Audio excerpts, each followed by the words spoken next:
Aujourd'hui, Tam Tam de Liberté va à la rencontre de Virginie Eognan, qui est une blogueuse d'art, entrepreneur, récemment auteure aussi. Elle a sorti l'Afrique en 200 proverbes récemment. Et donc avec elle, on a parlé d'entrepreneuriat naturellement, d'identité, d'Afrique, etc.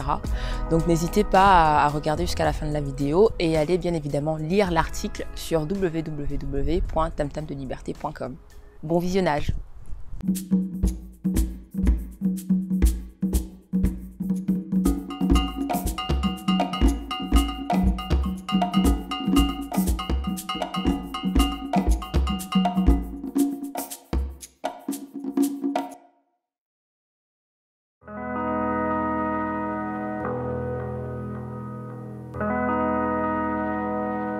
Virginie, est-ce que tu peux te présenter s'il te plaît? Bien sûr, donc bonjour à toute l'équipe de Tam Tam de Liberté. Je m'appelle Virginie Eognan, donc je suis blogueuse avec African Links et entrepreneur avec la Nourobox. African Links, c'est un blog culturel que j'ai lancé en 2011 sur lequel je fais des interviews d'artistes ou encore des reviews d'expositions et je vais traiter des sujets aussi qui m'intéressent. Donc à la base, je voulais que ce soit une galerie d'art en ligne. Ça n'avait pas du tout vocation à être un simple blog, mais de fil en aiguille, comme j'avais pas le réseau que j'ai aujourd'hui, c'est devenu un blog d'art. Et dans la foulée, en fait, parce qu'on me demandait pas mal de recommandations sur les lectures ou encore quelle exposition voir, en 2014, c'était un peu le boom des box mensuelles et je me suis dit mais pourquoi pas lancer en fait une box culturelle sur les thématiques afro-caribéennes puisque je les couvrais avec le blog. Et c'est comme ça que la Nourobox a vu le jour en mai 2016.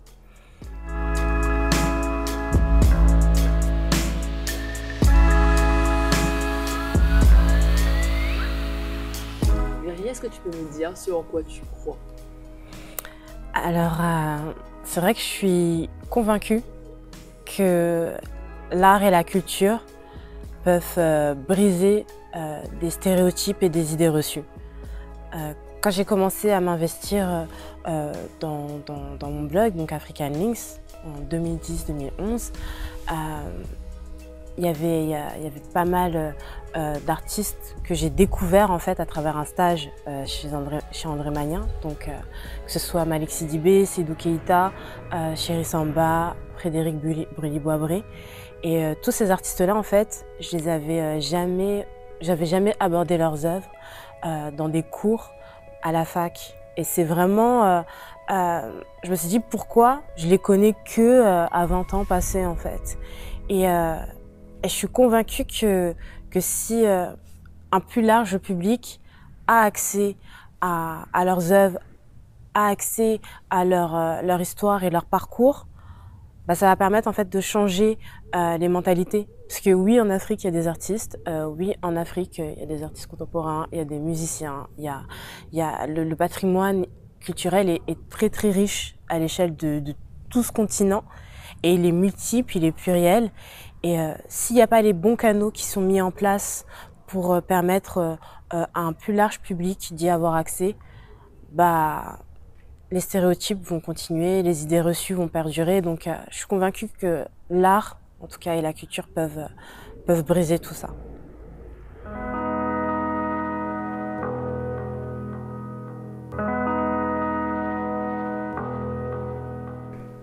Virginie, est-ce que tu peux nous dire quelle est ton ambition à travers ton travail? C'est vrai qu'à travers le blog, c'était en tout cas de permettre à un plus grand nombre d'avoir accès à mes découvertes et mes coups de cœur. C'est-à-dire que quand on tape le nom de Pablo Picasso sur Internet, il y a des milliers de résultats qui sortent sur Google. Tandis que quand on va taper le nom de Frédéric Brûlis-Boisbré, par exemple, eh ben, qui est né à la même époque en plus, bah, il va avoir, en tout cas, il y en aura peut-être 100 fois moins que Pablo Picasso. Et on va dire que ma première volonté avec African Links, c'est ça, c'est de mettre du contenu, en tout cas, sur Internet pour qu'il soit partagé et pour qu'ils ressortent dans les recherches Google et qu'ils soient accessibles en fait au plus grand nombre. C'est vraiment ça la première ambition. Et dans la même continuité avec la Neurobox, c'est de partager tout ce que je vais découvrir, parce que je ne me considère pas du tout comme une spécialiste ou autre. Moi aussi, je défriche, moi aussi, je vais à la recherche, moi aussi, je rencontre des artistes, je découvre leurs œuvres, je découvre des écrivains, je découvre leurs livres. Et ça me permet en fait de défricher en même temps et de le rendre accessible d'une certaine manière, en tout cas de le partager en fait. Et l'Afrique en 200 proverbes, c'est un tout petit livre, je tiens à le préciser parce que les gens s'imaginent qu'il est grand, mais c'est un tout petit livre vraiment à 8 cm sur 10. Et en gros, je cherchais un livre de proverbes africains pour la Neurobox. J'en trouvais pas, celui qui m'intéressait en fait n'était plus du tout disponible. Et aussi j'avais une contrainte de format, donc parce que je fais des petites box aussi qui font 12 cm sur 12 cm. Et c'était pour un projet. Et en gros, la maison d'édition avec laquelle je collaborais à ce moment-là avait des petits livres de proverbes sur les proverbes asiatiques, les proverbes du monde entier, mais il n'y avait pas l'Afrique qui était représentée. Et ça a été une opportunité en fait de leur proposer.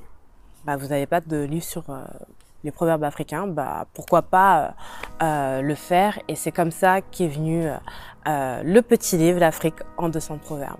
Et encore une fois, c'est une manière de rendre accessible des proverbes qui font rire, qui donnent de la motivation, qui nous accompagnent au quotidien, des phrases de vie. Et c'est aussi une manière encore une fois, de briser les idées reçues et de montrer que oui, il y a un riche patrimoine sur le continent africain.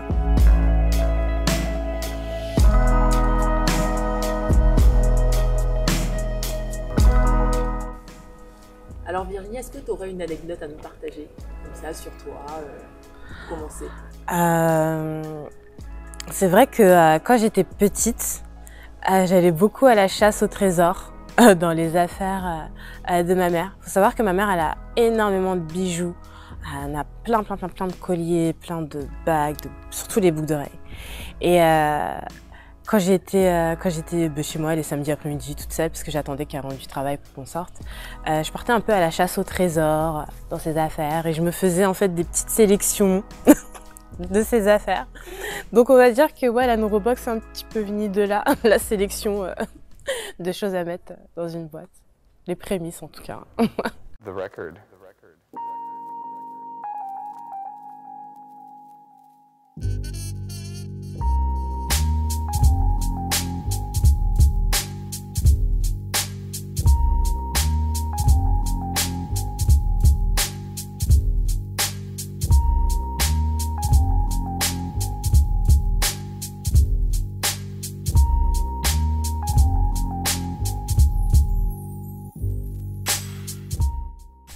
Virginie, parle-nous de ta vie professionnelle. Ouais, bien sûr. Ma vie professionnelle, elle n'a pas du tout été fluide et linéaire. Tout comme mon parcours scolaire d'ailleurs. J'ai fait un bac ES en fait, parce que j'étais nulle en maths. Et j'aimais pas la philo. Et malgré que j'aime bien écrire et tout, mais en tout cas, la philo, j'étais nulle.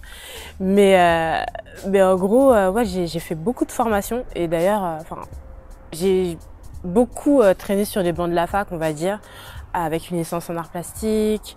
J'ai fait une formation de modéliste-toiliste aussi, parce qu'à la base, mon rêve, c'était de devenir styliste de mode. Donc j'ai fait beaucoup de cours du soir en couture. J'ai fait un master en coopération artistique, un autre en coopération internationale centré sur l'Afrique et le Moyen-Orient à la Sorbonne. Et ensuite, j'ai repris une formation en marketing, mais c'était pour les besoins de la Neurobox en fait. Mais j'ai quand même été diplômée. Et en fait, je pense qu'il y a un gros complexe en France par rapport à la formation. C'est pas parce qu'on a passé un diplôme que tout s'arrête et qu'on est spécialiste. Enfin, on est dans un monde qui change beaucoup et faut pas avoir honte de reprendre une formation ou même de reprendre un diplôme. Enfin, moi en tout cas, je sais que j'ai jamais eu honte et c'est les autres qui m'ont dit mais t'as pas fini, à quel moment tu vas travailler, etc. Alors que je me suis toujours considérée dans un apprentissage continuel Et tout comme mon parcours professionnel aussi, qui est vraiment à l'image du parcours scolaire, j'ai toujours travaillé en parallèle de mes études, donc à la fac bien sûr. Au lycée je pouvais pas, mais quoique au lycée non, je faisais des babysitting, etc. J'ai toujours travaillé en fait, toujours, que ce soit chez H&M, chez Zara, même dans les musées aussi. Le McDo n'a jamais voulu de moi. Je pense que je suis pas la seule, mais... Mais en tout cas, j'ai toujours travaillé à côté de mes études et ça a été hyper formateur aussi dans le sens où quand tu as 18 ans, que tu arrives chez Zara, tu te formes à plein de techniques, à comment réagir avec les clients ou même que ce soit du réassort. Enfin, tu as plein de bases comme ça qui te permettent, qui en tout cas, moi, pour ma part, m'ont forgé dans ma vie d'entrepreneur. En fait.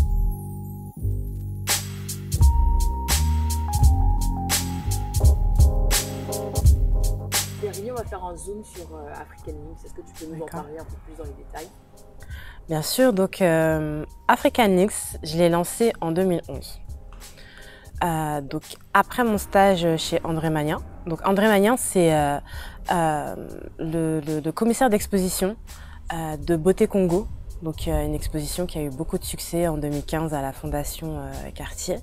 Mais auparavant, on va dire, c'est le grand précurseur en France pour la valorisation, en tout cas de l'art contemporain africain. Et en 2010, il ouvre un peu ses bureaux, en tout cas à Paris, et j'ai la chance d'être sa première stagiaire. Et je fais un stage chez lui et je me dis, mais waouh! J'ai rencontré Chéri Samba, j'ai pu découvrir les œuvres de Seydou Keita, de Malick Sidibé, Frédéric Brûlis-Boisbré, et de me rendre compte en fait que il y avait tous ces artistes que j'avais, dont les noms m'étaient totalement inconnus et que j'avais jamais vu en fait leurs œuvres nulle part ailleurs, et même au cours de mes études d'art plastique, je me dis en fait il y a un souci, il y a un réel problème. Et pourquoi pas en fait essayer de promouvoir à mon échelle, je sais pas, de faire quelque chose sur internet, parce que j'ai pas des 1000 et des 100 pour ouvrir un lieu physique, mais en tout cas internet est à portée de main. Et j'aime beaucoup écrire depuis l'âge de 15 ans, et j'aime bien l'art, donc pourquoi pas coupler les deux. Et c'est comme ça que j'ai lancé en fait African Lynx, alors qu'à la base je voulais que ce soit une galerie en ligne. Mais c'était pas très tendance, les galeries en ligne, on va dire, en 2010, même si aujourd'hui, il y en a une pléthore, même pour faire la promotion des artistes africains. Et déjà, le nom African Lynx, il m'est venu parce que le cœur, en fait, c'est vraiment le continent africain, mais c'est vrai que il y a aussi bien les artistes afro-américains qui vont m'intéresser, les artistes caribéens. Qu'est-ce qui se passe aussi, par exemple, s'il y a des artistes, je sais pas, des artistes congolais en Chine, comment ils vivent leur situation en Asie. Enfin, tout ça, ça m'intéresse, et c'est pour ça que le nom d'African Lynx m'est venu comme ça, en fait. Pour être simple, même s'il y a des personnes qui n'arrivent pas à le dire, c'est African Lynx. Et pas Africa Lynx ou je sais pas quoi. Mais en tout cas, c'est comme ça que le nom m'est venu en 2011. Et c'est vrai que, par exemple, au début, je cherchais un peu les sujets sur lesquels écrire. Je galérais un petit peu, parce que voilà, il y avait pas une activité, on va dire, si foisonnante. Tandis qu'aujourd'hui, oui, je me sens assez débordée, quoi. J'ai envie d'écrire sur plein d'artistes, etc. Mais je me sens débordée, en tout cas, dans mon travail d'écriture. Après, c'est vrai que l'avènement, entre guillemets, d'Instagram, on sent vraiment la différence. Pour tout ce qui concerne l'art et les artistes, c'est un réel outil, en fait. Instagram est devenu un réel outil professionnel. Et je vois un peu la différence dans le sens où les réseaux sociaux ont un fort impact aujourd'hui, en fait, par rapport à tout ce que je fais, etc. Et c'est vrai qu'au début, on me prenait pas trop au sérieux. On se dit, ah, c'est la petite blogueuse, parce qu'il y a encore l'étiquette de la blogueuse mode, etc., dont le fond n'est pas subtil, même si aujourd'hui, les marques comptent beaucoup sur ces acteurs-là. Et c'est vrai que, bon, moi je pars du principe qu'aujourd'hui les blogueuses mode, elles sont plutôt respectées. En tout cas, elles ont su gagner du respect, tout comme les blogueuses beauté aussi, les youtubeuses et même les instagrammeuses. Mais c'est vrai que d'un point de vue de l'art, ça peine encore, dans le sens où il y aura toujours ce côté futile et on ne va pas nous accorder du crédit, en fait. Comparé, bah oui, aux critiques d'art ou aux journalistes culturels, etc. Et moi, je me définis pas du tout comme une journaliste, parce que voilà, je suis pas journaliste. Mais il y a aussi cette bataille d'être prise en compte et d'être considérée. Enfin, moi, je me souviens d'une commissaire d'expo qui voulait pas du tout me répondre, qui m'a dit ouais, mais c'est juste un blog, etc. Donc pourquoi je vous répondrais en fait? Donc faut savoir rebondir et il faut savoir se dire bah même si les personnes m'accordent pas de crédit, moi je m'accorde du crédit. Il y a des artistes qui m'accordent du crédit, donc faut aller là où on nous considère. Et c'est vrai qu'au début, au tout début du blog, je me posais pas du tout la question sur le nombre de vues que je pouvais avoir, je regardais pas du tout. Et c'est une copine à l'époque qui me dit mais tu regardes tes statistiques, etc. Et je m'étais rendu compte que sans rien faire, j'avais eu 500 vues, mais vraiment en partageant aucun article sur internet ou quoi que ce soit. Et c'est un peu là, bah, ça m'est venu de faire une page Facebook dans un premier temps. Après, quand Instagram est arrivé, de créer un compte Instagram, tout ça pour promouvoir en fait tout ce que je faisais au quotidien quand j'allais voir les expos. Et petit à petit, bah, ça se construit et on gagne une certaine légitimité dans le sens où y a des artistes qui vont nous solliciter, il y a des magazines en ligne qui vont nous solliciter. Enfin, c'est comme ça qu'après j'ai pu construire différents partenariats. Et dès qu'il y avait une exposition sur la thématique, j'écrivais au service presse pour avoir de beaux visuels parce qu'au début je prenais des photos avec mon petit téléphone et je me suis dit bah non, si tu veux être un peu plus professionnel, demande de belles photos pour les mettre sur ton blog et c'est comme ça qu'au fil en aiguille, en fait, on va dire le blog il s'est un peu plus professionnalisé pour gagner en considération en fait.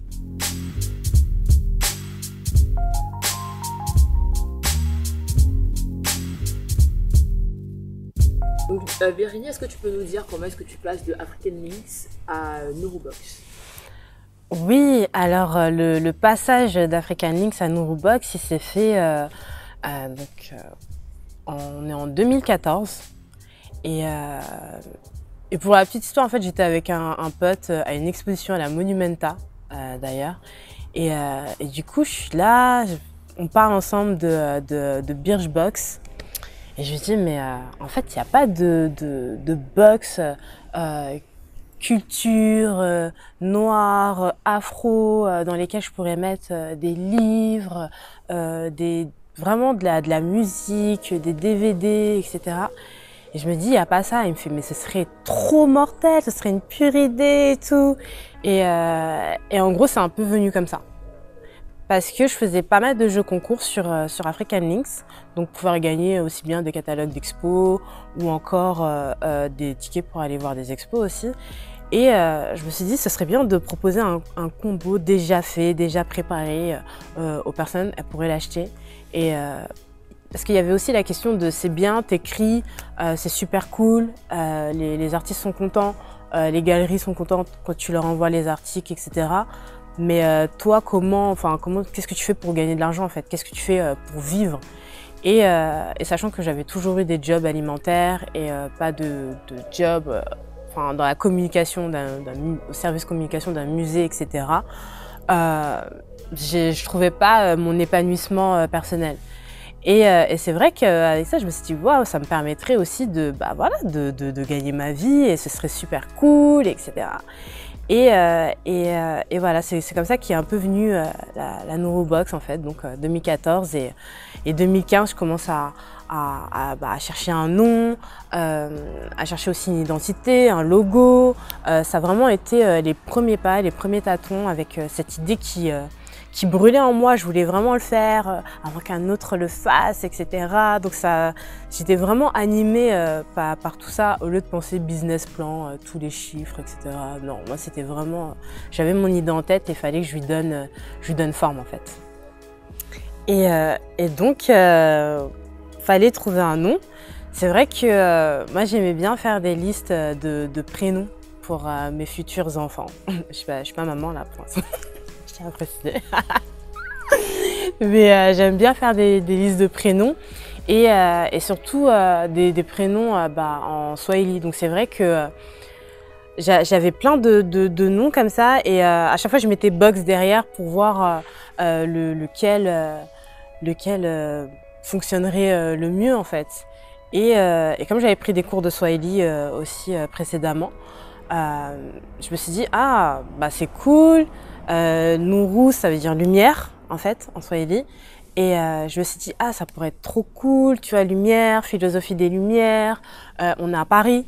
Mais il n'y a pas que la philosophie des lumières en fait. La lumière, elle vient de partout. Toutes les cultures sont lumineuses et ce serait une manière, en tout cas, une belle métaphore.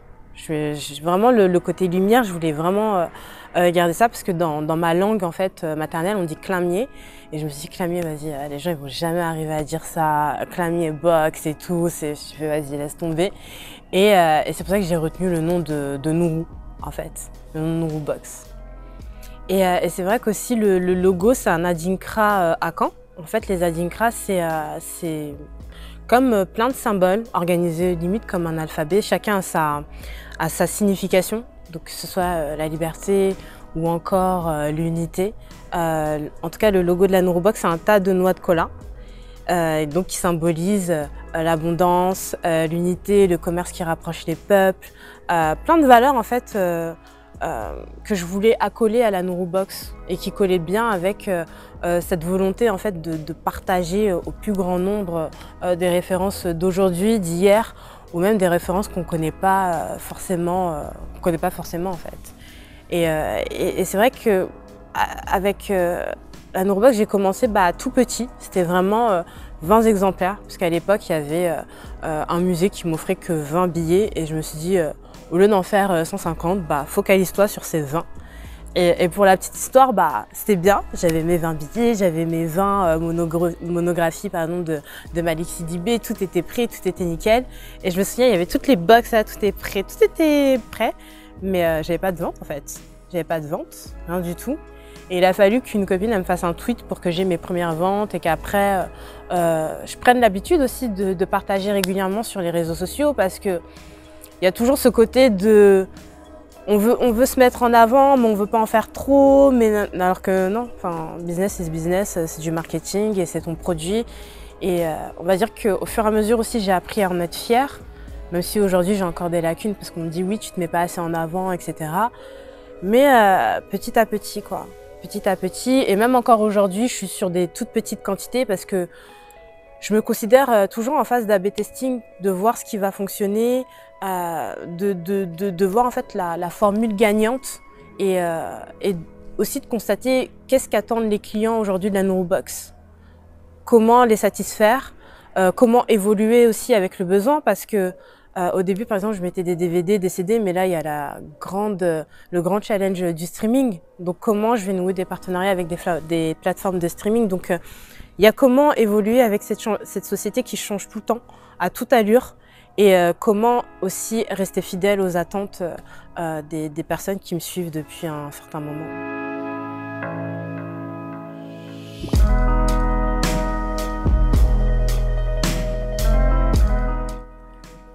Parle-nous de ton chemin d'entrepreneur.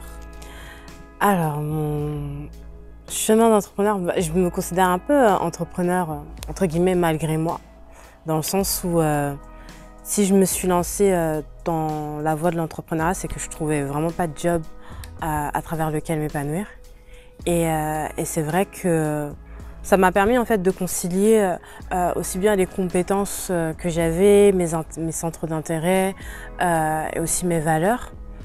Donc ça s'est présenté un peu comme ça. Je me suis pas dit ouais je vais être entrepreneur, je vais être à mon compte, je veux vraiment me lancer dans l'entrepreneuriat. Ça s'est présenté à moi vraiment comme ça en fait.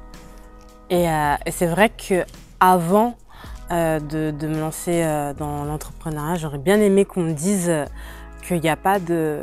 En fait, il n'y a pas de méthode à suivre. C'est pas une recette de gâteau ou voilà, pour construire une maison, c'est vraiment ce qui va convenir à ton projet déjà et en fonction des attentes des autres. Enfin, c'est-à-dire, par exemple, dans un business plan, personne n'a pris en compte qu'il allait avoir le Covid ou comment se rebondir avec la vente à emporter pour un restaurant. Donc, je pense vraiment que dans l'entrepreneuriat, on s'adapte en fait. Surtout aujourd'hui avec toutes les opportunités que le digital offre. On fait que s'adapter, se réadapter et faire ce qui marche pendant un certain temps pour après se réadapter encore une fois. Même les grands groupes aujourd'hui, hein. Au début, j'en parlais un petit peu avant, ils considéraient pas du tout toutes les blogueuses mode, beauté. Et aujourd'hui, elles sont vraiment, elles font limite partie intégrante de leur stratégie et de leurs équipes. Donc tout bouge, la société elle change. Et ouais, j'aurais aimé qu'on me dise ça pour pas que je me sente frustrée que quand il y a quelque chose qui marche pas, bah il y a toutes les lettres de l'alphabet. Le plan A ne marche pas, bah tu peux aller jusqu'à Z en fait. Donc ça et encore dans la même lignée, aujourd'hui on n'est pas obligé d'avoir un site internet à tout prix. On peut très bien essayer de tester son activité à travers les réseaux sociaux, en faisant des meetings avec des personnes qui sont intéressées, qui ont des centres d'intérêt par rapport à notre projet. Enfin, il y a plein de méthodes, plein de techniques et ouais, j'aurais aimé qu'on me dise ça. Utilise ta créativité pour trouver ce qui va fonctionner au lieu de vouloir copier bêtement ce que quelqu'un a fait ou a déjà fait, quoi. Et ce que je tire de tout ça, bah justement, c'est qu'il n'y a pas de... il n'y a pas de méthode à suivre. Bien sûr, il y a tous les préceptes, dans mon cas, du marketing, du marketing digital, etc. Mais on peut les réadapter à son projet.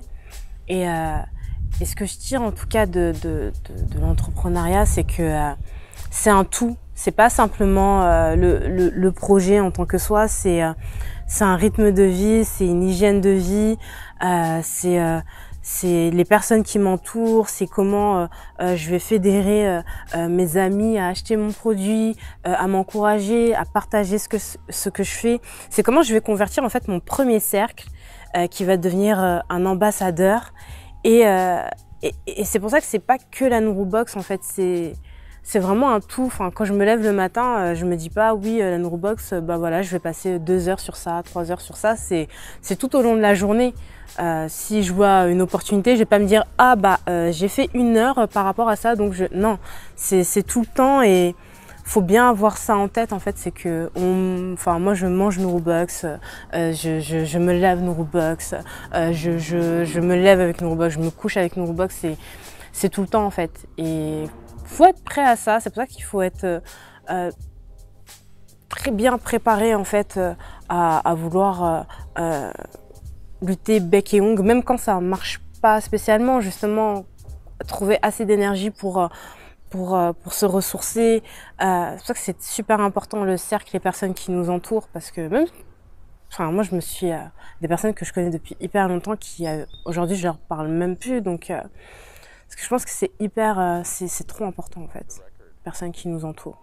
Et ouais, en tout cas je tire tout ça de cette expérience, c'est que c'est un tout, c'est pas que le projet en soi en tout cas, toute une vie.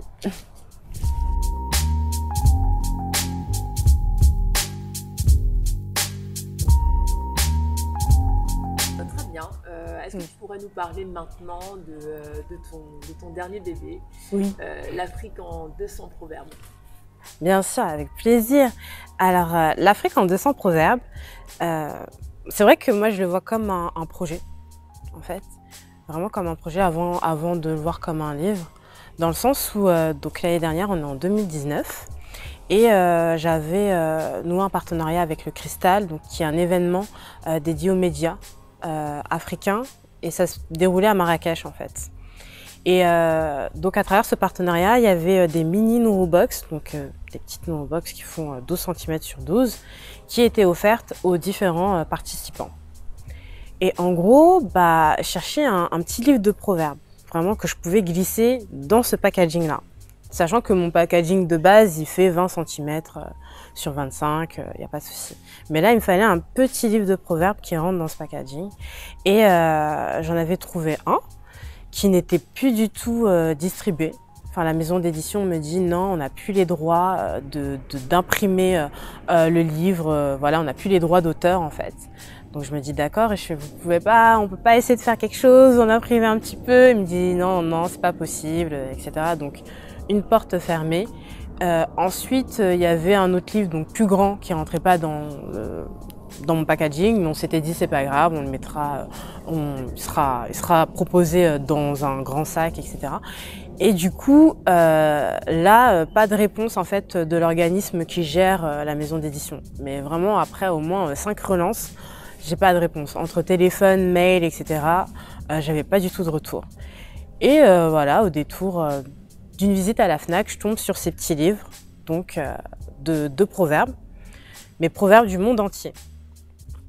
Donc je contacte la maison d'édition, je leur dis voilà, vous avez les proverbes du monde entier, est-ce que vous avez les proverbes africains? Elle me fait non, il y a Asie. Je fais d'accord, c'est pas trop mon sujet, mais merci d'avoir proposé. Mais du coup, je leur demande si est-ce que vous avez le projet de sortir sur les proverbes africains. Ils me disent non, pas du tout, et finalement je contacte la chargée de projet dans ce but-là. Et c'est comme ça qu'en fait ça s'est construit. Moi j'ai vu qu'il y avait une opportunité, ça répondait en fait à mon besoin, et c'est comme ça que l'aventure s'est lancée. Donc entre mai 2019 jusqu'à aujourd'hui, la sortie, donc en juillet 2020 du petit livre. C'est vraiment un tout petit livre, il coûte 3 € parce que les gens s'imaginent qu'il est grand, etc. Mais c'est un tout petit livre. Et je suis contente parce que déjà il est hyper accessible de par son prix, de par sa taille, de par aussi les endroits où il est distribué. Ça c'est l'avantage de travailler avec une maison d'édition qui est déjà assez établie. Les éditions First, c'est ceux qui font tout ce qui est pour les nuls, etc. Ils ont cette collection-là, et ils ont la collection aussi du petit livre, donc de First. Et je suis contente parce qu'il est à la Fnac, il est chez Cultura, il est au BHV. Et encore une fois, ça concourt à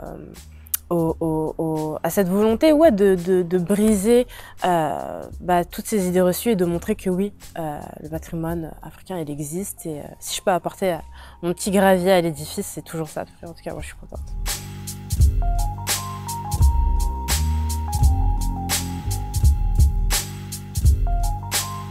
Virginie, est-ce que tu peux nous parler de ton évolution personnelle à travers tes différents projets sur les différentes années?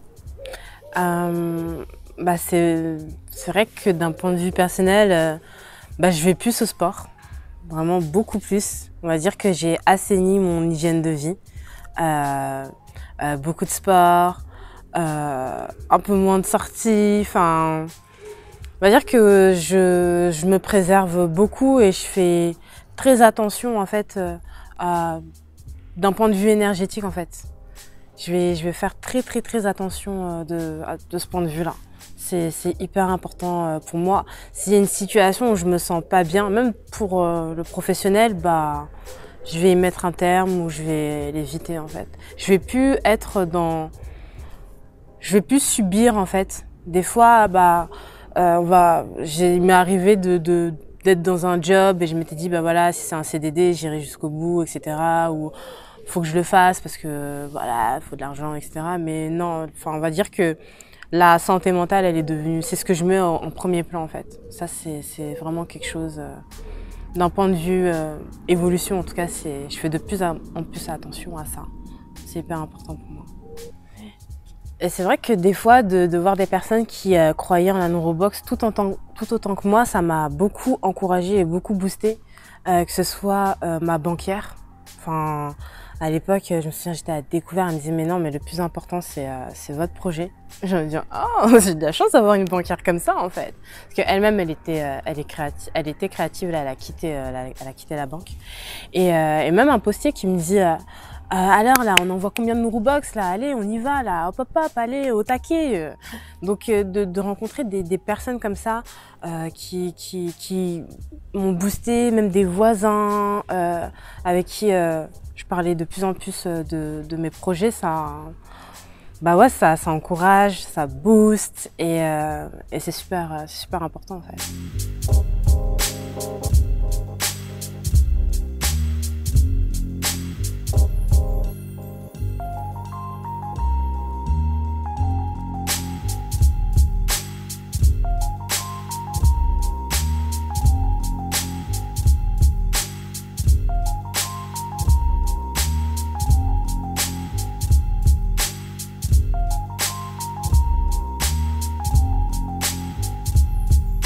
Virginie, est-ce que tu peux nous parler de ton rapport avec le continent africain? Oui, alors mon rapport avec le continent, bah, il s'est vraiment fait à travers mes origines. Je suis d'origine ivoirienne. Et c'est vrai que depuis toute petite, j'avais été familiarisée aux médias ivoiriens. Parce que y avait des amis de mes parents qui leur apportaient des grosses cassettes VHS avec tous les programmes de la RTI qui étaient enregistrés dessus. Donc on va dire que le premier lien avec la Côte d'Ivoire, ça s'est fait à travers les médias en fait. Donc je regardais la télé ivoirienne enregistrée, que ce soit je sais pas des plateaux, que ce soit même le journal ou encore des plateaux musicaux. Enfin, ça s'est vraiment fait à travers les médias et très vite en fait j'ai eu envie d'y aller. Enfin, j'y suis allée à l'âge de 11 ans. J'y suis allée toute seule en plus, parce que mes parents n'étaient pas venus avec moi. Et ouais, bah, c'était la première fois que je prenais l'avion, que j'allais aussi loin. J'étais avec un ami de mon père, je me souviens, ouais. J'étais avec un ami de mon père. Et gros choc des cultures parce que bah, j'étais quand même assez grande pour mon âge. Et genre, à l'arrivée, je pleurais, je me souviens, parce que je cherchais ma tante et tout. Et il y avait un mec de la douane qui fait pourquoi tu pleures? Et ma tante a fait mais c'est une enfant. Elle fait c'est une enfant? Elle est grande, c'est une femme, non? Et déjà choc de culture où voilà les jeunes filles de 12 ans bah, en Côte d'Ivoire on les prend ouais comme des petites femmes et tout, alors que ici ouais t'es juste une préado en fait. Donc ouais dès l'aéroport ouais on voit que ouais c'est pas la même chose en fait. Pas la même chose. Mais ouais, ça m'a permis de rencontrer des membres de ma famille qui venaient pas en France, donc la famille plus élargie. C'était la première fois aussi où je voyais ma grand-mère paternelle. Donc ouais, il y a eu tout ce cheminement personnel et en même temps la découverte de mon pays d'origine en fait.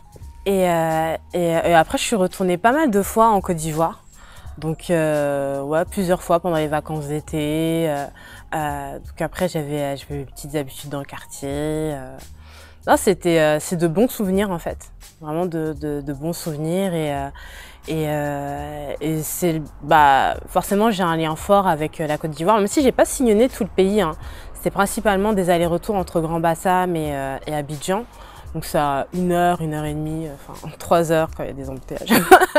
Mais j'ai pas été à Yamoussoukro, j'ai pas été à Bouaké, j'ai pas été à Sassandra, j'ai pas été à San Pedro. Enfin il y a pas mal de villes aussi que j'aimerais découvrir.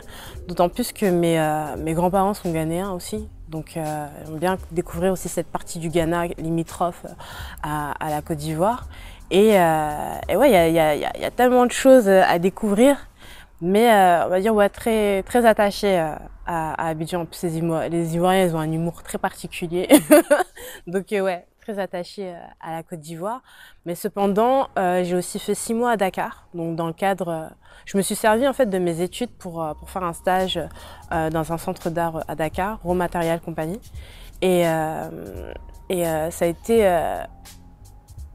aussi impressionnant parce que bien sûr les gens résument l'Afrique à tout un bloc culturel et même nous aussi des fois par mimétisme on peut avoir tendance à le faire, alors que non, Dakar c'est hyper différent d'Abidjan, ça n'a absolument rien à voir, mais c'est pas du tout la même chose, ça n'a rien à voir. Après ouais, je me souviens j'avais pu établir des liens entre Saint-Louis et Grand Bassam au niveau de l'architecture, etc. Mais pareil, c'est pas du tout la même psychologie, c'est pas la même chose, c'est pas les mêmes mœurs. Déjà, on parle pas la même langue, on parle le Wolof. En Côte d'Ivoire, on parle le français, j'ai envie de dire le Nouchi. On parle plus le Nouchi qu'autre chose. Mais c'est assez impressionnant, ouais, de pouvoir en tout cas constater ces particularismes culturels de soi-même. Et ouais, j'ai des bons souvenirs de Dakar aussi. Je suis pas retournée donc depuis 2013. Mais ouais, de bons souvenirs de Dakar aussi. Et du coup, depuis 2013, je suis retournée en Côte d'Ivoire à nouveau, principale terre d'attache, on va dire. Donc la dernière fois que j'y suis allée, c'était en 2016. Et pareil, de voir toute l'évolution de la ville. Enfin, je sais pas, je suis arrivée, il y avait un carrefour, il y avait un hippopotamus. Je me suis dit, on est où? On est à Paname ou...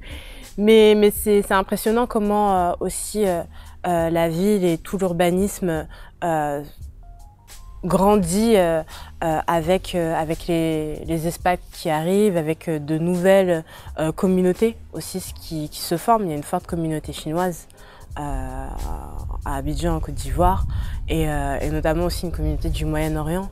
Donc c'est assez impressionnant comment toutes les infrastructures se mettent en accord pour répondre aux besoins de la transformation de la population.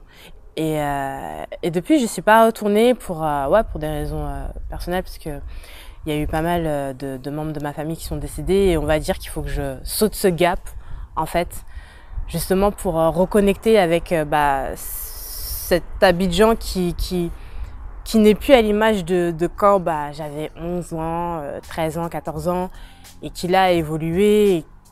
Et c'est comment on fait la coupure. Mais je sais que j'y retournerai, et en plus avec d'autres projets. Et faut juste sauter ce cap-là. Et une fois que j'aurai sauté ce cap-là, je serai prête aussi à découvrir d'autres pays. Parce qu'il n'y a pas que la Côte d'Ivoire sur le continent africain.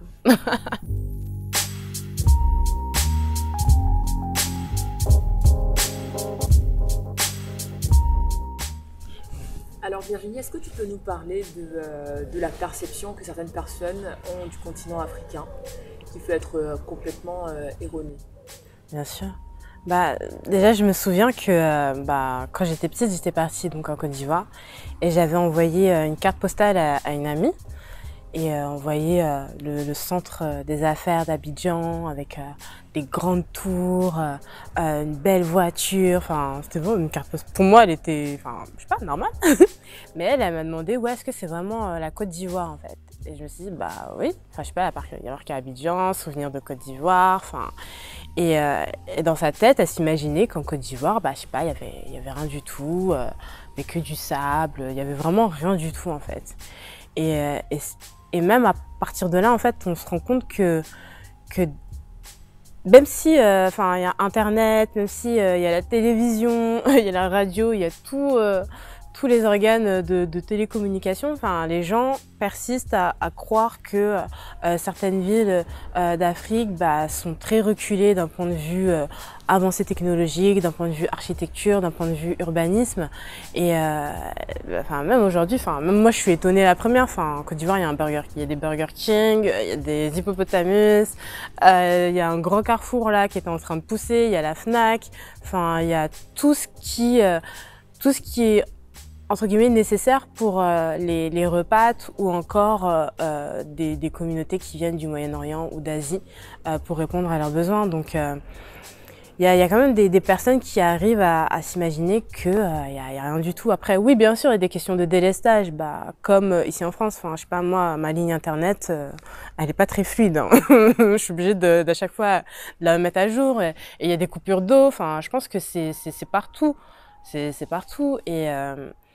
Mais c'est vrai qu'il y a des personnes qui persistent à croire ça, et l'art et la culture, c'est aussi un bon moyen de montrer que, encore une fois, que le patrimoine il est très très riche, que il y a des auteurs qu'on connaît pas, qu'on que même on va aller ressortir de l'ombre pour valoriser leurs œuvres. Et je trouve que c'est un bon moyen aussi parce que et on se rend compte que les artistes sont vraiment des acteurs à part entière pour faire la promotion de leur ville, de leur société, des mœurs et de tout ce patrimoine vivant en fait.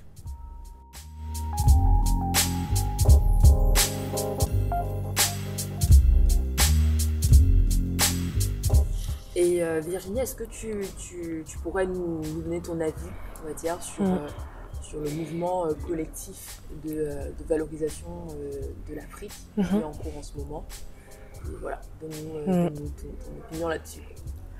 Bah, c'est vrai que je trouve que c'est très foisonnant, très bouillant.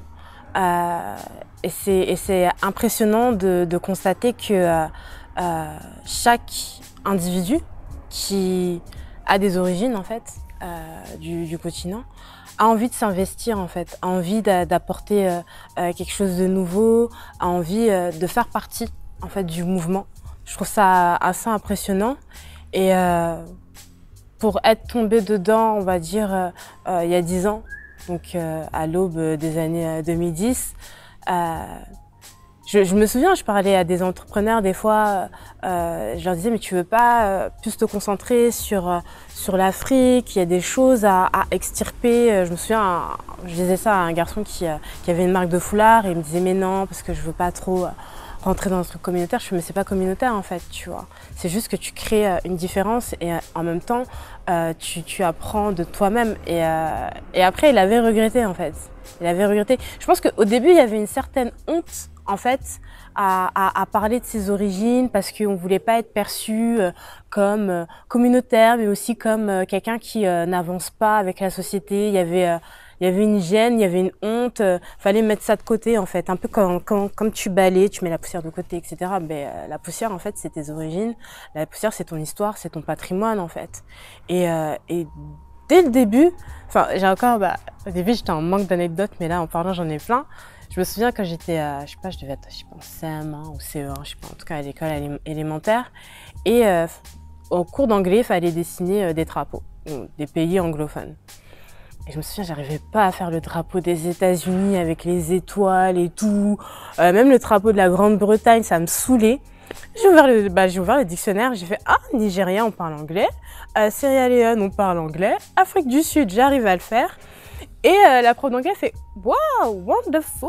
Oui, c'est vrai, il y a des pays en Afrique où on parle anglais. » Et je me suis retrouvée en fait avec une page de garde unique. Ils avaient tous la même, avec le drapeau des États-Unis, drapeau de la Grande-Bretagne, de l'Irlande, etc. Et moi, j'arrive avec les drapeaux en fait du continent africain. Et c'est un peu ça en fait, cultiver sa différence. Oui, d'accord, oui, c'est vrai, on est en France, liberté, égalité, etc. Mais liberté, égalité, demain je vais chercher un appartement ou un job, ce sera pas ça. Donc je préfère cultiver ma différence. Mes cheveux ne sont pas lisses, mes cheveux ne sont pas blonds, j'ai pas les yeux bleus, je suis différente et j'ai des origines différentes. Donc je préfère cultiver ça, attiser la curiosité et transmettre en fait quelque chose, partager quelque chose, plutôt que voilà, vouloir rentrer dans un moule et continuer à mettre ma poussière de côté en fait.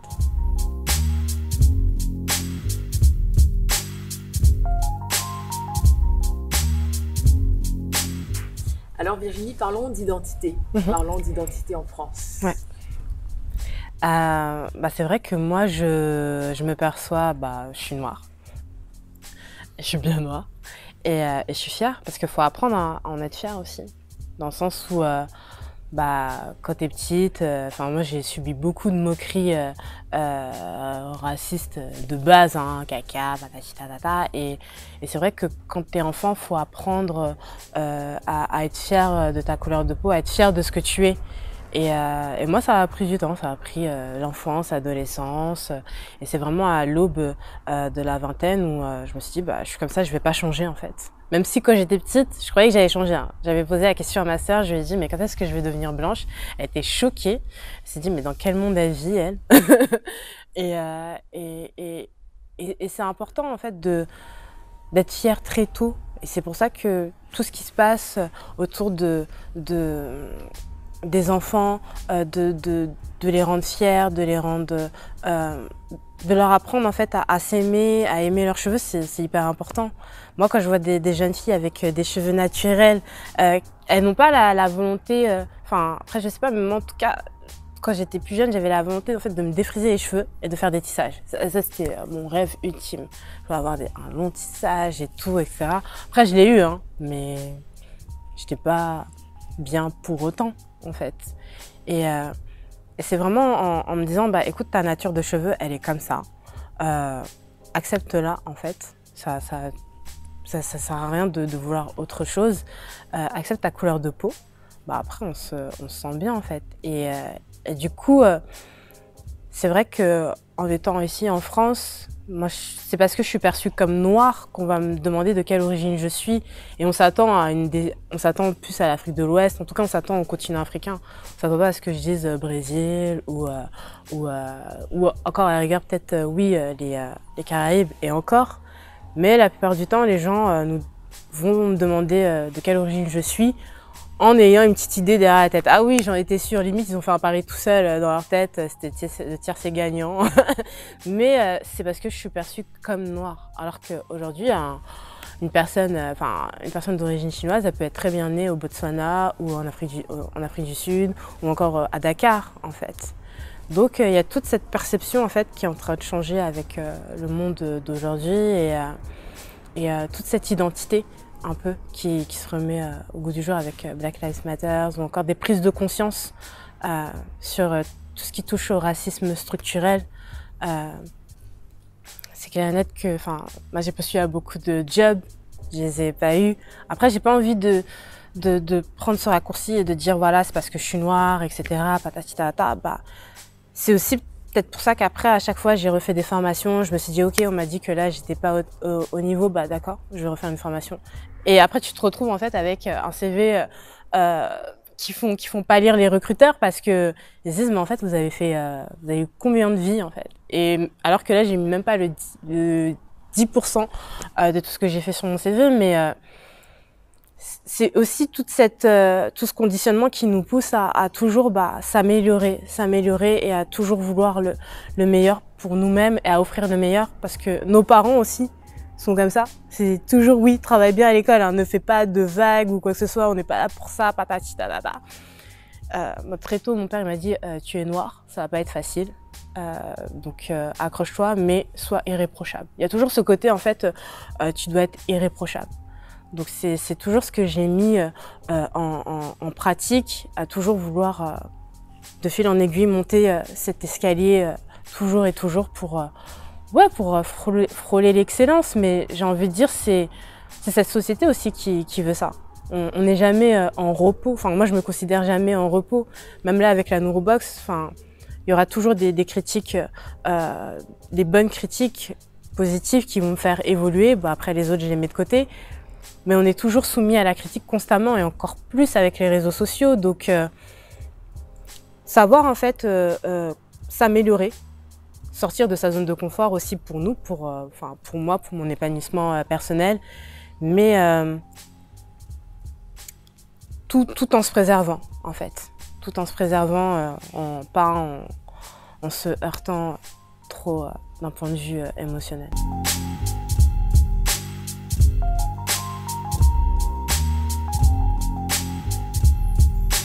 Alors Virginie, est-ce que tu peux nous parler de la campagne Show Us, mais aussi des Diversity Days? Bien sûr. Alors les Diversity Days, c'était en novembre 2017.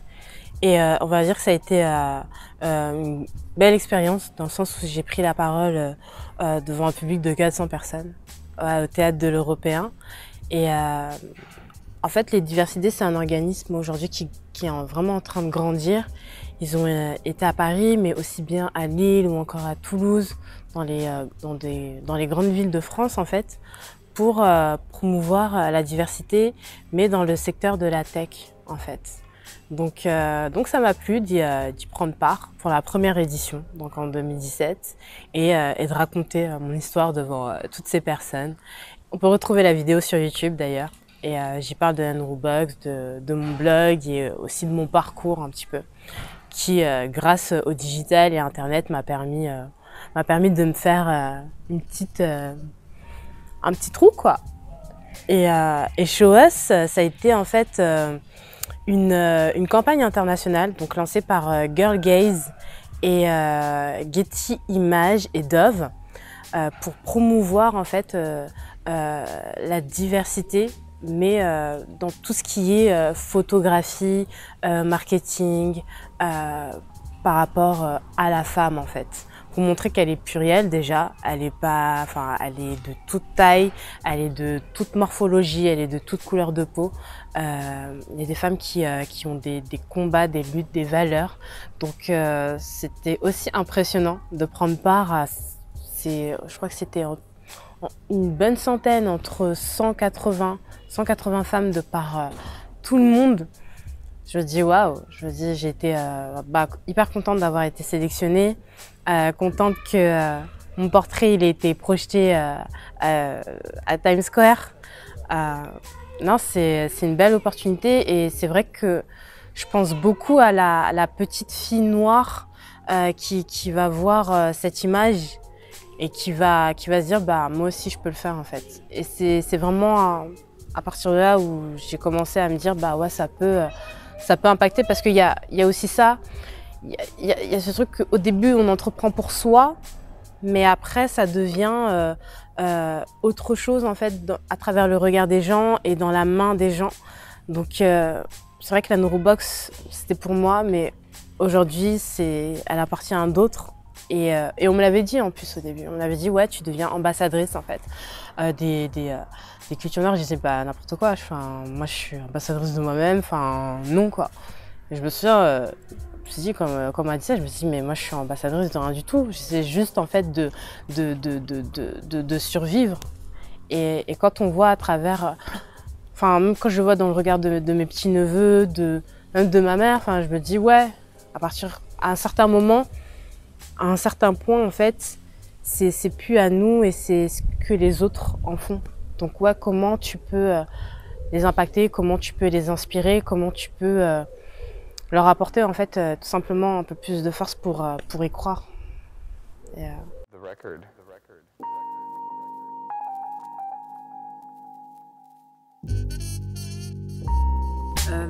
Donc Virginie, est-ce que tu as une figure africaine ou afrodescendante qui t'inspire beaucoup? En fait, il n'y a pas vraiment de figure qui m'inspire. Mais c'est vrai que par exemple, Apsatoussi, c'est la première femme noire afrodescendante dans le paysage français à avoir entrepris. Donc moi, ça m'avait beaucoup impacté à l'époque. Ouais, elle a été un modèle quand même. Mais après, c'est vrai qu'il y a toutes ces femmes aussi qui entreprennent.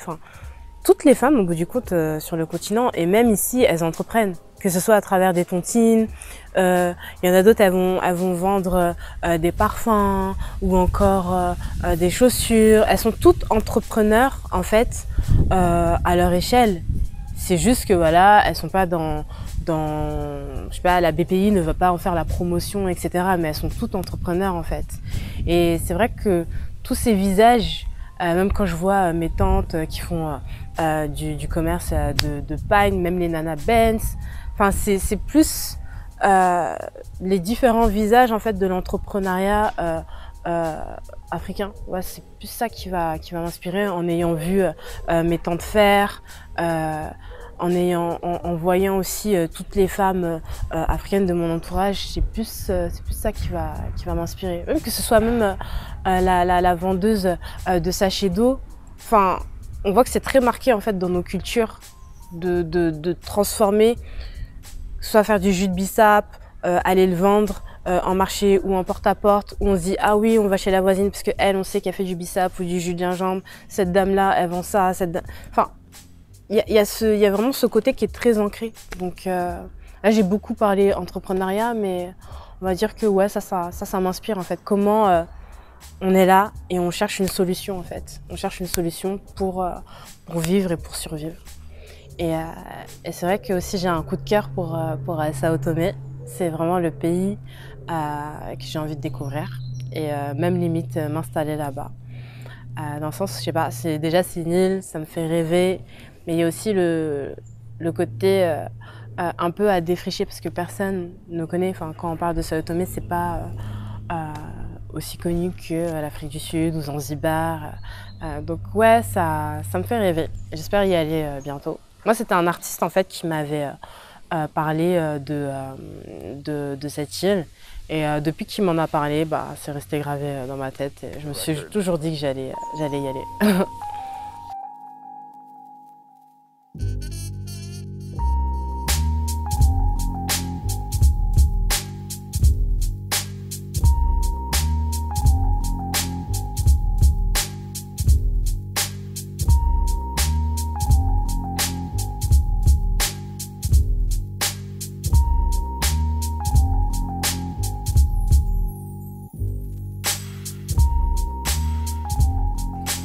Alors Virginie, est-ce que tu peux nous parler du futur, de tes projets futurs pour la suite? Ouais, bah, des projets futurs, il y en a plein d'ambitions. C'est vrai que bah, l'année 2020 nous a un peu bousculés, perturbés même, en nous poussant à nous réadapter aussi et à savoir profiter de ce qu'on a déjà. Donc c'est vrai que déjà, bah, par rapport à la fin de l'année, bah, toujours continuer à faire la promotion du petit livre de proverbes, toujours continuer à proposer des sélections pour la Nouveau Box, faire un événement si c'est possible, ou sinon ça sera repoussé en 2021. Et c'est vrai que dans un autre futur, sans Covid, avoir un pied-à-terre physique, ce serait bien, justement pour avoir cette indépendance et cette indépendance pardon, du point de vue de l'événementiel. Ça, ce serait vraiment cool, proposer plus d'expérience en fait autour de tout ce que je fais. Et dans un autre avenir encore, être plus en phase avec le continent, importer plus de produits, en tout cas, qui viennent du continent. Là, pour l'instant, j'avais juste importé des chocolats du Ghana ou encore des livres de Londres, mais bon, enfin, mais plus travailler avec le continent en tout cas, plus importer des choses qui viennent de Côte d'Ivoire déjà,